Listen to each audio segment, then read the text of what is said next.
Hi welcome back friends. I hope आप सब मस्त होंगे। फ्रेंड्स, पिछले वीडियो में हम लोगों ने आर्टिकल को ख़त्म कर लिया था और आज हम लोग जो है एक नए टॉपिक को पढ़ने वाले हैं और इसका नाम जो है स्पेलिंग रूल्स है। Spelling rules that means position of alphabet. Friends, मैं आप सबको बताना चाहता हूँ स्पेलिंग रूल्स जो होता है ये क्लास 10th के लिए, स्पेशली क्लास 10th के लिए बहुत इंपॉर्टेंट, बहुत हेल्पफुल, बहुत लाभप्रद माना जाता है, क्योंकि बोर्ड एग्जाम में यहाँ से प्रश्न पूछे जाते हैं। इनफैक्ट कहा जा सकता है हर किसी के लिए जो है स्पेलिंग रूल्स बहुत ज़्यादा महत्वपूर्ण होता है। तो इसलिए हर किसी के लिए जो भी इंग्लिश पढ़ना चाहता है, जो भी इंग्लिश लिखना चाहता है, जो भी इंग्लिश बोलना चाहता है, हर एक किसी के लिए ये वीडियो बहुत ज़्यादा हेल्पफुल होने वाला है। तो फ्रेंड्स, मैं एक एक नियम, एक एक पॉइंट को नोट डाउन करते हुए चलता हूँ और आप लोग भी जो है पेन और कॉपी लेकर के बैठिए, जिससे जो है हर फैक्ट को, हर पॉइंट को नोट डाउन करते हुए आप लोग भी मेरे साथ चलें। देखते हैं पहला नियम क्या है। पहला पॉइंट है कि यदि किसी मेन वर्ब का अंतिम अक्षर एक कॉन्सोनेंट हो और उससे पहले एक वॉवेल आया हो तो आईएनजी फॉर्म बनाते समय उस कॉन्सोनेंट को डबल कर देते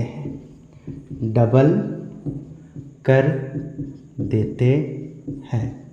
फ्रेंड्स, ये क्या है? इस पॉइंट का मतलब है कि अगर कोई मेन वर्ब का फर्स्ट फॉर्म है, मेन वर्ब का फर्स्ट फॉर्म है और उस मेन वर्ब का फर्स्ट फॉर्म जो है, उस मेन वर्ब के फर्स्ट फॉर्म का अंतिम अक्षर, अंतिम अल्फ़ाबेट, अगर कोई कॉन्सोनेंट आता है, कॉन्सोनेंट दैट मीन्स व्यंजन AEIOU, इन पांचों को छोड़ करके जो अल्फ़ाबेट में 21 बचते हैं, उन 21 में से कोई भी एक अल्फ़ाबेट, कोई भी एक अक्षर अगर किसी मेन वर्ब के अंत में आता है और उस कॉन्सोनेंट से पहले अगर एक स्वर आए, तो जब हम उस मेन वर्ब का ING फॉर्म बनाएंगे तो जो हमारा लास्ट वाला, अंतिम वाला कॉन्सोनेंट होगा वो डबल हो जाएगा। तो कुछ इस प्रकार से इस पॉइंट का कहने का मतलब है। कुछ उदाहरण देखते हैं जिससे बेहतर तरीके से सारे डाउट्स क्लियर हो जाएंगे। जैसे एक वर्ड है सिट, एक क्या है? मेन वर्ब है, मेन वर्ब का फर्स्ट फॉर्म है। एक वर्ड है पुट, एक वर्ड है डिग, एक वर्ड है फॉरगेट, एक वर्ड है विन, एक वर्ड है बेगिन, एक वर्ड है रन। अगर सिट में ING फॉर्म लगा दो, ING, सब में ING लगा देते हैं, सब में ING लगा देते हैं। एक वर्ड क्या है? Cut plus ING। फ्रेंड्स, सब में ING लगाने पर आप लोग देख रहे हैं ये सारा क्या है? ये सब कुछ जो है एक मेन वर्ब है और मेन वर्ब का कैसा फॉर्म?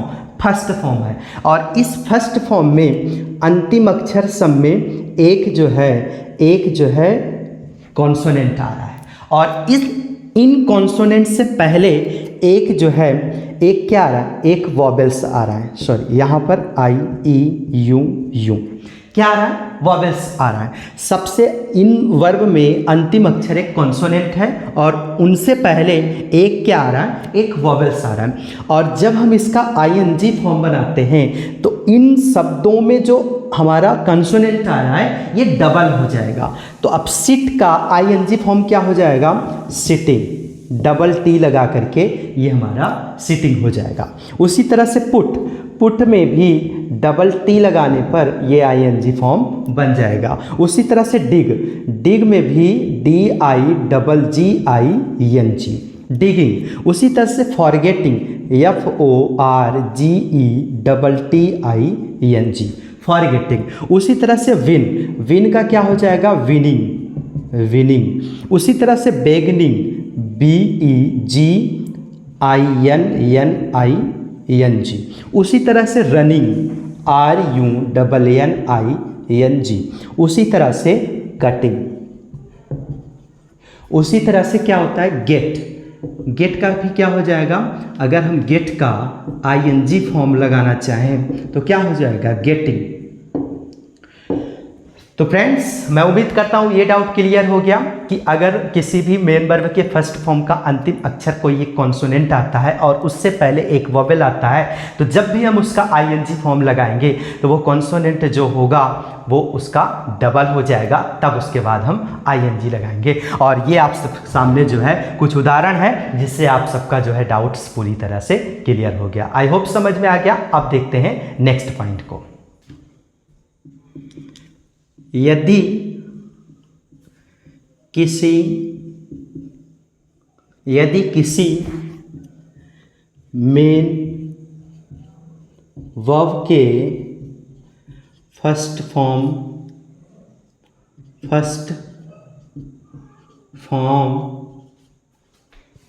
का अंतिम अक्षर ई आया हो तो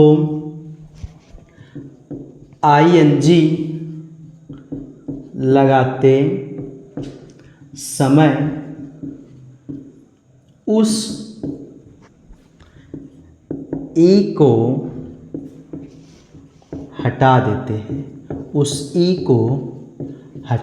हैं, फ्रेंड्स ये क्या है, अगर कोई मेन वर्ब का फर्स्ट फॉर्म है और उस मेन वर्ब के फर्स्ट फॉर्म का अंतिम अक्षर ई आया हो, अर्थात ई आया हो या ई हो, तो हम जब उसका ING फॉर्म बनाएंगे तो उस ई का लोप कर देंगे, अर्थात उस ई को हटा करके फिर आगे जो है ING लगाएंगे। कुछ उदाहरण देखते हैं, उससे बेहतर तरीके से समझ में आएगा। जैसे कम, मेक, गिव,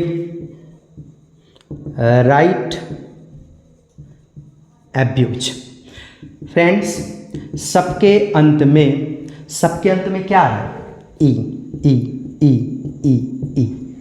और इन ई को जब हम ING फॉर्म बनाएंगे, इन ई को जो है हमें हटा देना है और फिर सीधा सा क्या हो जाएगा, coming, making, giving, writing and abusing. So friends, मैं आशा करता हूँ आप सबको ये डाउट भी क्लियर हो गया होगा कि अगर किसी भी मेन वर्ब के फर्स्ट फॉर्म का अंतिम अक्षर अगर ई हो तो जब हम उसका ING फॉर्म लगाएंगे तो उस ई का लोप कर देंगे और फिर उसके आगे जो है ING लगा देंगे। और जैसा कि आप सबके सामने उदाहरण बिल्कुल प्रस्तुत है और इससे जो है आप सबका डाउट भी क्लियर हो गया। अब देखते हैं नेक्स्ट। यदि किसी मेन वर्ब के फर्स्ट फॉर्म का अंतिम अक्षर IE तो ING फॉर्म बनाते समय इस IE को Y में बदल देते हैं, फ्रेंड्स, अगर कोई मेन वर्ब हो मेन वर्ब का फर्स्ट फॉर्म हो और उस मेन वर्ब के फर्स्ट फॉर्म का अंतिम अक्षर आई ई आया हो। क्या आया हो? आई ई आया हो। तो जब हम उस मेन वर्ब का आईएनजी फॉर्म लगाएंगे तो वो आई ई जो है उसके रिप्लेस पर, उसकी स्थान पर हम वाई का प्रयोग करेंगे। यहाँ पर किसका प्रयोग करेंगे? वाई का। कुछ उदाहरण देखते हैं, जैसे टाई, लाई, डाई, आईएनजी, आईएनजी, आईएनजी। यहाँ पर क्या हो जाएगा? टाइम। इस आई ई को हम हटा देंगे और इसकी जगह पर क्या हो जाएगा? वाई हो जाएगा। उसी तरह से लाइंग, उसी तरह से डाइंग। सो फ्रेंड्स, मैं आशा करता हूँ, मैं उम्मीद करता हूँ आप सबको ये भी डाउट जो है क्लियर हो गया होगा। और फिर मिलते हैं एक नेक्स्ट वीडियो में एक नए पॉइंट के साथ। तब तक के लिए धन्यवाद।